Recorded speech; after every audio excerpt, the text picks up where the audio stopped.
हुकुमाची राणी मालिकेच्या पुढील भागात आपल्याला पाहायला मिळतं मालती आणि त्यासोबत आबासाहेब आता इंद्रासमोर उभे असतात. आबासाहेब इंद्राला म्हणत असतात की इंद्रा, तू काय ठरवलं आहेस? लवकरात लवकर राणीला आणायचा विचार कर. मालती म्हणत असते, तुम्ही त्याला का म्हणताय हो सारखं सारखं? तर दुसरीकडे मात्र आता आबासाहेब म्हणतात की तुमच्यामुळे राणी घर सोडून गेली आणि तरीसुद्धा अजून तुम्ही तुमचं हे बोलणं थांबवतच नाही आहात का? बस झालं हं, बस झालं, हे सगळं थांबवा, असं देखील आता म्हटलं जात असतं. तर दुसरीकडे मात्र या सगळ्या तर गोष्टी होतच असतात.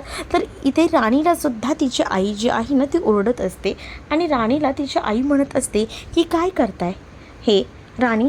तुझा चांगला संसार आहे तर सोडून तू इथे का राहायला आली आहेस? उलट तुला तुझे सासरे घेऊन जायला आले होते तर तू काय केलीस नाही? तुला काय दुर्बुद्धी सुचते? असं देखील आई राणीला ओरडून बोलत असते. त्यावर राणी शांत असते. तर दुसरीकडे आता आबासाहेबांनी इंद्राला सांगितलेलं असतं की तुलाच आता राणीला मानाने पुन्हा एकदा घरी आणायचं आहे. तू जाणार आहेस की नाही एवढी गोष्ट विसरू नकोस की आज तू ऑफिसमध्ये जाऊ शकतोयस ते सुद्धा राणीमुळे. राणीने तुला स्वतःच्या पायावर उभं राहायला शिकवलं, त्यामुळे ती गोष्ट तरी लक्षात ठेव, असं देखील आता आबांनी इंद्राला सांगितलेलं असतं. आता इंद्रा राणीला कसा मानाने घरी घेऊन येतो हे पाहणं इंटरेस्टिंग असणार आहे.